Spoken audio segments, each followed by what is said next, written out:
नमस्ते दोस्तों, आज हम बात करेंगे रेलवे स्टेशन पर जूते पॉलिश करती लड़की के साथ बनी घटना पे। रेलवे स्टेशन की सुबह हमेशा की तरह शोर, भीड़ और हलचल से भरी हुई थी। भाप छोड़ती ट्रेनें, चाय वाले की पुकारी, जल्दी में भागते यात्री, इन सब के बीच एक छोटी सी लड़की अपने काले डिब्बे साथ प्लेटफॉर्म पर नंबर 3 पर बैठी थी। उसका नाम था अनन्या। उम्र मुश्किल से 10 11 साल। फटे कपड़े, गंदे हाथ, मगर आंखों में उम्मीद की चमक, यही उसकी पहचान थी। अनन्या रोज इसी प्लेटफॉर्म पर बैठकर यात्रियों के जूते पॉलिश करती थी। दिन भर की कमाई मुश्किल से 100 थी। 150 रुपये पर घर कहने को कुछ था नहीं।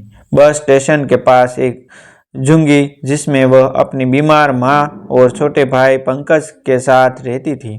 माँ खांसते खांसते कमजोर हो चुकी थी और दवा लेने के लिए भी पैसे नहीं थे। अनन्या पढ़ना चाहती थी, स्कूल जाना चाहती थी, लेकिन उसके सपने नंगे पैरों की तरह पत्थरों पर चलते चलते घायल हो चुके थे।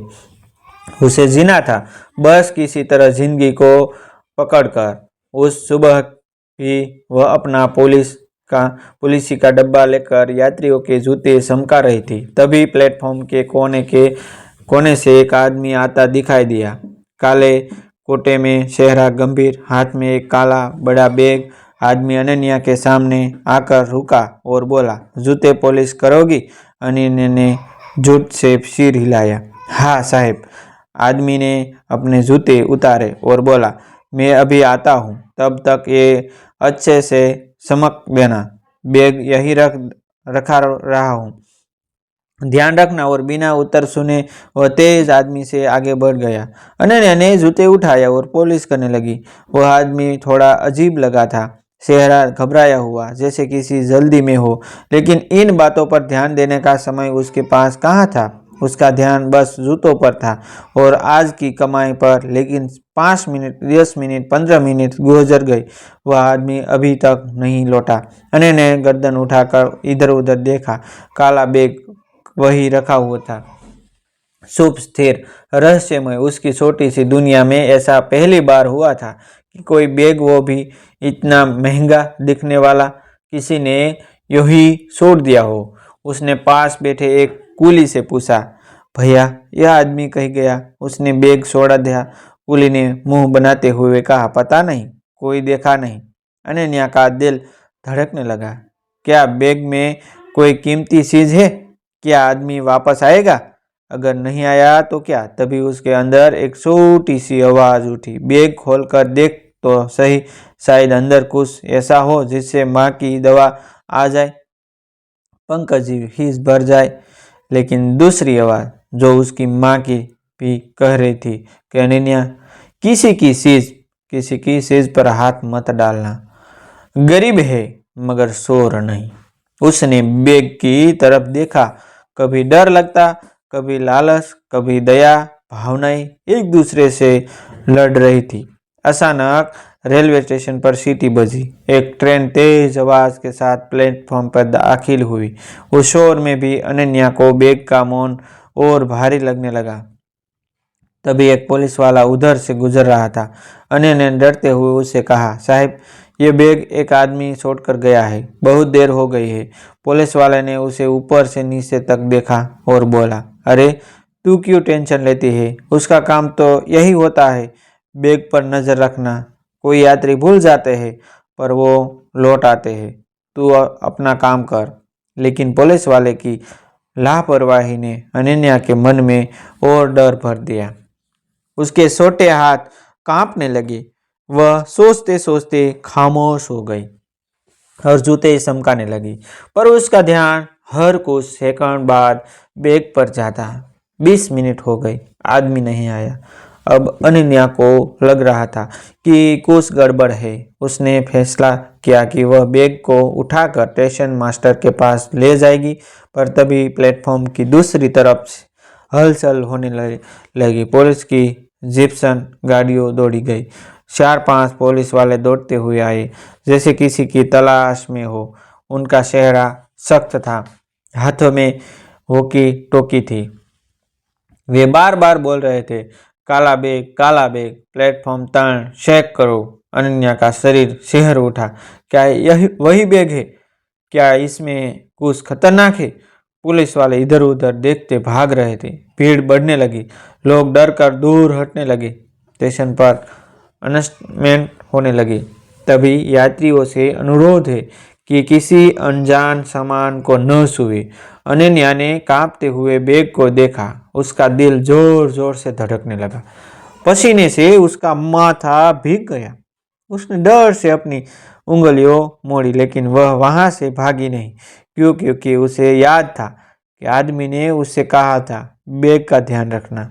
और शायद दुनिया कुछ भी कहे, अनन्या वादे निभाती थी।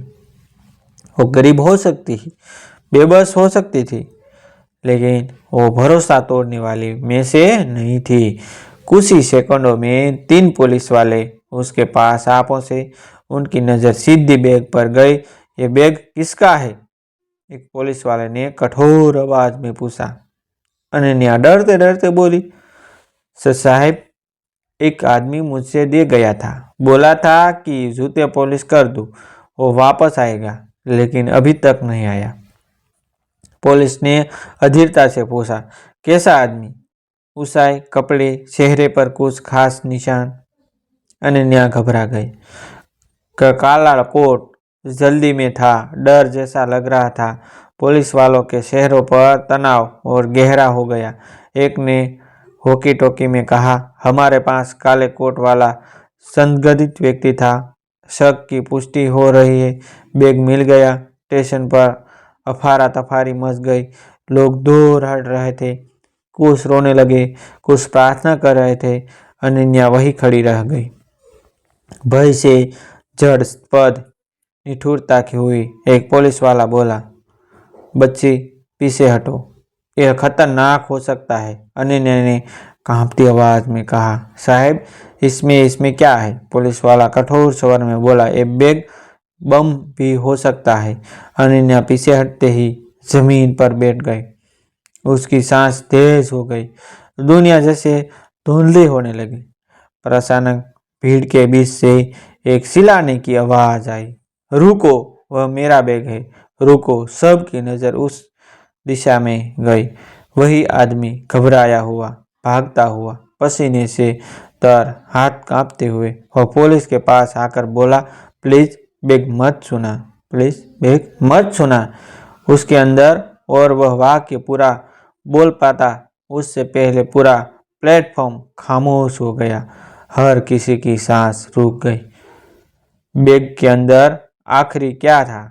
वह आदमी क्यों भाग रहा था? क्या अनन्या खतरे में पड़ चुकी थी? वह आदमी हाँफते हुए पुलिस के सामने आकर रुक गया। उसके चेहरे पर डर, माथे पर पसीना और आंखों में घबराहट साफ दिख रही थी। पुलिस वाले ने उसे तुरंत पकड़ लिया और बैग से दूर धकेल दिया। साफ साफ बताओ, बैग में क्या है? एक पुलिस अधिकारी ने कड़े स्वर में पूछा। आदमी ने कांपती आवाज में कहा, साहब, बैग में पैसे हैं, बहुत सारे पैसे, करीब 50 लाख। यह सुनते ही सभी शौक पड़े। स्टेशन पर फैली दहशत की हवा अचानक हैरानी में बदल गई। पुलिस वाले ने तुरंत बैग खोला। अंदर सचमुच नोटों की डिब्बी भरी थी। पुलिस वाला गरज गरज बोला, इतने पैसे कहाँ से लाए? सच बोलो। आदमी रोते हुए बोला, साहब, मैं एक छोटी कंपनी में अकाउंटर हूँ। हमारे मालिक ने मुझे पर धोखाधड़ी का झूठा इल्जाम लगाया था। ये पैसा कंपनी का नहीं, मेरा अपनी जिंदगी की कमाई है। मैं शहर छोड़कर किसी सुरक्षित जगह जाना चाहता था, लेकिन पुलिस मुझे गलत समझ रही है। पुलिस उसको पकड़कर ले जाने लगी तो वह अनन्या की तरफ इशारा करके बोला, अगर इस बच्ची ने चाहा होता तो पैसा लेकर भाग सकती थी, मगर उसने बैग को छुआ तक नहीं। साहब, ये बच्ची बहुत ईमानदार है, इसे मेरे पैसे के एक हिस्सा मिलना चाहिए। अनन्या घबरा गई।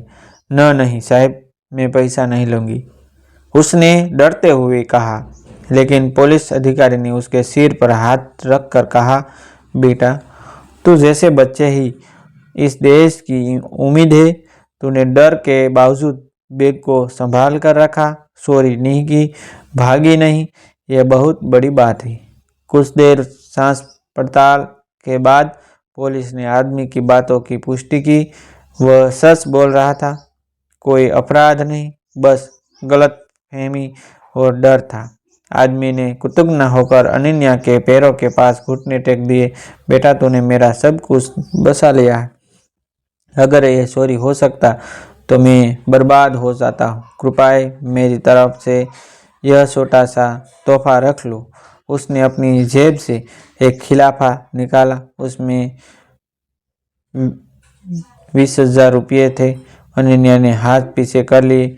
मुझे नहीं चाहिए साहब। लेकिन पुलिस निरीक्षक मुस्कुराए। ये मेहनत की कमाई नहीं है, ये तेरी ईमानदारी की कीमत है।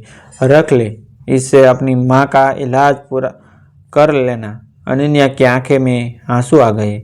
वह धीरे से बोली, अगर मेरी वजह से किसी की जिंदगी बची तो ये ही मेरे लिए बहुत है। आदमी ने उसकी हथेली में पैसे रख लिए। उसे दिन हिलावे स्टेशन पर सब अनन्या को देख रहे थे। एक छोटी सी बच्ची जिसने लालच पर ईमानदारी को सुना। घर पहुंचकर उसने पैसे को माँ के हाथों में रखा। माँ ने घबराते हुए पूछा, इतने पैसे कहाँ से लाई? अनन्या ने पूरी कहानी बताई। माँ रो पड़ी और उसे गले लगा लिया। उस शाम पहली बार अनन्या ने महसूस किया कि उसका नाम, उसका अस्तित्व किसी मायने में रखता है। और उस दिन एक गरीब जूते पॉलिश करने वाली बच्ची स्टेशन के हर इंसान के दिल में अपनी उम्मीद साफ छोड़ गई। दोस्तों, ऐसी नई नई कहानी देखने के लिए हमारा चैनल आप सब्सक्राइब कर सकते हैं, कर लीजिए, जो आपको जीवन में कुछ नया करने के लिए प्रेरित करता रहेगा। थैंक यू दोस्तों, मिलते हैं एक नई वीडियो के साथ, एक नई स्टोरी के साथ। तब तक बनी रही हमारी